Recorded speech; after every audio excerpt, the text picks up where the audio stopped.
శ్రీమాత్రే నమ.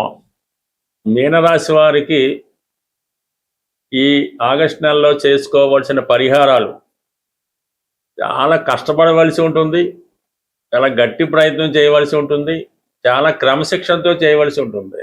ఏదో తూతు మంత్రంగా చేస్తే మాత్రం ఎట్టి పరిస్థితుల్లో మీకు ఫలితం అన్నది రాదు. ఎందుకంటే మీనరాశిలో ప్రస్తుతం శని భగవానుడు జన్మశనిగా ఉండడం జరుగుతుంది. మీరు ఏ చర్య చేసినా శని భగవానుడు దాన్ని అబ్జర్వ్ చేస్తూ ఉంటాడు. అందువల్ల భక్తి శ్రద్ధలతో సాంప్రదాయంగా చేస్తేనే ఆ ఫలితం మీకు రావడం జరుగుతూ ఉంటుంది. అందువలన క్రమశిక్షణతో ముందు ఏ పరిహారం అన్నా ముందు ఇంపార్టెంట్గా చేయవలసి ఉంది. అయితే ఏ పరిహారం మీరు పొందాలన్నా ముందు శని భగవానుడికి మీరు పరిహారం చేసుకోవాల్సి ఉంటుంది. సో దీని కొరకు మీరు చేయవలసింది ఏంటంటే, ఏదైనా ఒక పుణ్యనది ఏంటంటే శివాలయాల్లో ఉండే కోనేరు, దాంట్లో చక్కగా శనివారం రోజు ఆ నదీ తీరంలో కానీ కోనేరులో కానీ చక్కగా స్నానం చేసి, ఏ దేవాలయంలో అయితే మీరు దర్శిద్దాం అనుకుంటున్నారో శివాలయం అయితే బెటర్.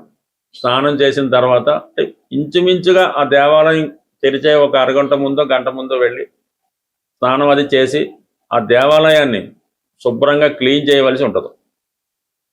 ఏదైతే చేస్తుంటారో వాళ్ళతో సహకరించి మీ శక్తి మేర మీ ఏజ్ను బట్టి చక్కగా చేసి ఆ గుడి ఓపెన్ అయిన తర్వాత అక్కడ ఉన్నటువంటి సిబ్బందికి కూడా మీరు సహాయ సహకారాలు అందించి ఇంచుమించుగా రోజంతా కూడా, అంటే ఏ శివాలయ టైమింగ్స్ క్లోజ్ అయ్యేదాకా, మళ్ళా మధ్యాహ్నం తీసి రాత్రి దాకా అక్కడ ప్రసాదం ఆహారంగా తీసుకుంటూ అక్కడ వచ్చినటువంటి భక్తులకి సేవ చేస్తూ చక్కగా, అంటే సేవ అంటే మీ తోచిన సాయం వాళ్ళకి చూపించడం, వాళ్ళతో పూజ చేయించడం, మార్గం చేయడం, లేదా చక్కగా ఓ చోట మీరు జపం చేసుకొని ఆ భోజనం పెట్టే టైంకి ప్రసాదం తీసుకొని సాయంకాలం గుడి మూసేసే టైంకి చక్కగా మీరు మళ్ళా ఆ కోనేరులోనే అక్కడ చక్కగా స్నానం చేసి మళ్ళీ ఒక నమస్కారం భగవంతుడు చేసుకొని, ఆ విధంగా ఓ 8 శనివారాలు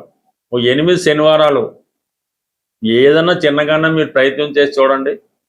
100% మీకు ఆటోమేటిక్గా మీ జీవితంలో గొప్ప మార్పు అనేది స్టార్ట్ అవుద్ది.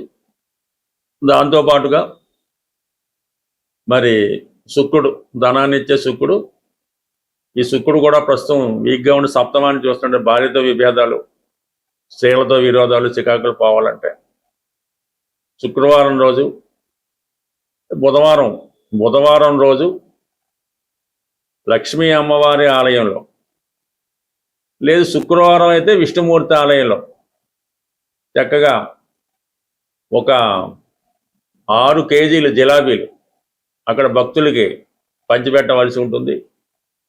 ఈ విధంగా చేయడం వల్ల కూడా మీకు పరిహారం అవుతుంది. బట్ ఏదైనా మీనరాశి వారు ప్రతిరోజు సూర్యోదయానికే ముందే లెగిసి సూర్య నమస్కారం చేసుకొని, వీలైతే కంప్లీట్గా మీరు సాత్వికమైనటువంటి ఆహారాన్ని మాత్రమే తీసుకొని చక్కగా క్రమశిక్షణతో ఉండడం వల్ల నెమ్మదిగా మీలో ఉత్సాహం పెరుగుతుంది. అన్ని సమస్యలకి పరిష్కారం దొరికే అవకాశం ఉంది. దాని తర్వాత ఏంటంటే, మీరు ఏమైనా గతంలో మొక్కుకొని అవి ఏమైనా పెండింగ్ ఉన్నాయా, ఎవరి దగ్గరైనా మనం తెలుసో తెలియకో కొంత అప్పు తీసుకొని వాళ్ళకైనా రుణపడి ఉన్నావా, ఇవి కూడా అబ్జర్వ్ చేసి వీలైతే దాన్ని కూడా తీర్చివేయటం చేయండి. అది మీకు జీవితాంతం ఉపయోగపడే రెమెడీ మాట ఇది. ఈ ప్రస్తుతం సింపుల్ టెంపరీ రెమెడీ ఏంటంటే, ఏదైనా ఈ చెరువులో చేపలు అవి పెంచుతుంటారో వాటికి గురువారం రోజు ఈ గోధుమ పిండితో చేసినటువంటి చిన్న చిన్న ముద్దలుగా చేసి ఆ చేపలు తింటుంటాయి, వాటికి ఆహారంగా వేయడం వల్ల కూడా ఇది ఇమీడియట్గా రెమెడీ వస్తుంది. ఇంకా తీవ్రమైనటువంటి ఆర్థిక ఇబ్బందుల్లో పడుతున్న వాళ్ళు గోధుమ నూక, పంచదార, నెయ్యి 3 సమపాల్లో ఇంచుమించుగా కలిపి అవి చీమలకు ఆహారంగా వేయడం వల్ల మీకున్నటువంటి ఆర్థిక సమస్యలు కూడా చాలా ఇమీడియట్గా తొలుగుతూ ఉంటాయి. ఏదైనా శ్రద్ధగా భక్తితో చిన్న రెమెడీ అయినా మీనరాశి వారు ఖచ్చితంగా చేయవలసి ఉంటుంది. ఓర్పుతో ఎదురు చూస్తేనే మీకు ఆ ఫలితం అందుతుంది. స్వస్తి. ఏదైనా మనకి గోచార రీత్యా వచ్చే సమస్యలు మనం ఈ పరిహారాల ద్వారా కంప్లీట్గా వాటిని పరిష్కరించుకునే మార్గాలు చాలా వరకు మనకి ఋషులు చెప్పడం జరిగింది. అంటే మనకి ఇప్పుడు ఏలినాటి శని వచ్చింది, అది ఖచ్చితంగా ఆ ప్రభావం అనుభవించాలంటే అది ఖచ్చితంగా అయితే కాదు. మన చర్యల ద్వారా, మన క్రియల ద్వారా, మన ఆత్మబలంతో ఇటువంటి ఏలినాటి శని అవ్వచ్చు, అష్టమ శని అవచ్చు, ప్రతిదాన్ని కూడా మనం మనకి అనుకూలంగా మార్చుకోవడానికి అనేక ప్రయత్నాలు మనకి పెద్దవారు చెప్పడం జరిగింది. అయితే ప్రస్తుతం మనం ఈ ఆగస్టు నెల మాస ఫలితాల్లో ప్రధానంగా ఈ శుక్రగ్రహం నీచబడి వీక్ అయి ఉండడం వల్ల మరి శుక్రుడి యొక్క ప్రధాన కారణం ఏంటంటే అది ఫైనాన్స్ సంబంధించిన విషయాలు. అంటే ఒక మనిషి జీవితంలో గొప్పగా బతకాలన్నా, మంచి బట్టలు ధరించాలన్నా, మంచి భోజనం తినాలన్నా, మంచి వివాహం ఉండాలన్నా శుక్రగ్రహ అనుగ్రహం తప్పనిసరిగా ఉంటుంది. ఎవరి జన్మ జాతకంలో అయినా సరే శుక్రుడు ఎంత బలంగా ఉంటే వారి జీవితం అంత వైభోగంగా, అంత ఆనందంగా రావడం జరుగుతూ ఉంటుంది. మరి ఎవరి జన్మ జాతకంలో అయినా శుక్రుడు బలహీనంగా ఉండి పాపగ్రహాలతో చూడబడినప్పుడు, కలిసినప్పుడు వారి జీవితం చాలా ఇబ్బందికరంగా ఉంటుందన్నమాట. మరి ఒకళ్ళు పెట్టిన భోజనం తినడం, మరి వస్త్రాలు కూడా సరైనవి ధరించలేకపోవడం, సరైనటువంటి పడక నిద్ర లేకపోవడం, ఇవన్నీ కూడా జాతకుడిని చాలా ఇబ్బంది పెడుతుంటాయి. కాబట్టి మరి ప్రస్తుతం ఎవరైనా సరే ఈ ఆగస్టు నెలలో కంపల్సరిగా శుక్రగ్రహ అనుగ్రహం పొందవలసి ఉంటుంది. ఎందుకంటే కంపల్సరిగా శుక్రుడు బలంగా ఉన్నప్పుడు ఫైనాన్స్ రొటేషన్ తగ్గుతూ ఉంటుంది, ఆర్థిక పరమైన ఇబ్బందులు వస్తుంటాయి, స్త్రీలు అనేక రకాల సమస్యలు ఎదుర్కొంటూ ఉంటారు, స్త్రీల వలన మనకి సమస్యలు రావడం జరుగుతుంటుంది. కాబట్టి కంపల్సరిగా ఈ వారం లక్ష్మీ అమ్మవారిని కంప్లీట్గా మీరు పూజించుకోవాల్సి వస్తుంది.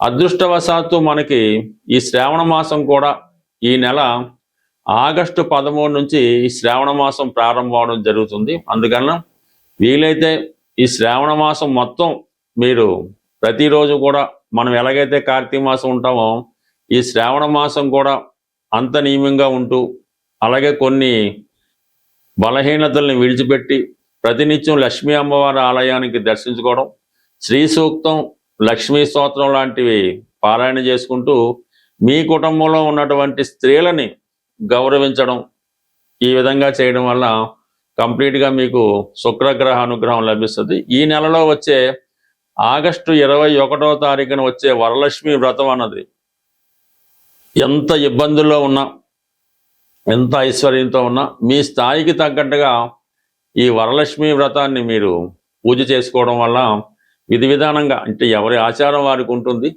కంప్లీట్గా మీరు ఈ వరలక్ష్మి వ్రతాన్ని ఆచరించడం, ఏదైనా ఒక ప్రముఖ దేవాలయాన్ని దర్శించడం, అలాగే ఆ సమయంలో మీరు కంప్లీట్గా ఆ రోజు నియమంగా ఉంటూ స్త్రీలను గౌరవించడం ద్వారా మీ ఇంట్లో ఉన్నటువంటి స్త్రీలందరికీ కూడా వాళ్ళకి ఇష్టమైనటువంటి వస్త్రాలు అవ్వచ్చు, బంగారు ఆభరణాలు అవ్వచ్చు, ఏదో ఒక బహుమతి మీ కుటుంబంలో స్త్రీలకి ఇవ్వడం వల్ల అది సాక్షాత్తు అమ్మవారికే చెందుతుంది అన్నమాట. అటువంటి ప్రయత్నం మీరు చేయండి. ఉన్నంతలో ఉన్నంత చేసుకోవడం వల్ల కంప్లీట్గా మీకు ఈ లక్ష్మీదేవి అనుగ్రహం ఈ ఆగస్టు నెల, అలాగే ఆగస్టు 13 నుంచి ప్రారంభమయ్యే శ్రావణ మాసం, వరలక్ష్మి వ్రతం, ఇవన్నీ కూడా మీకు అనుకూలంగా మారడం జరుగుతుంది.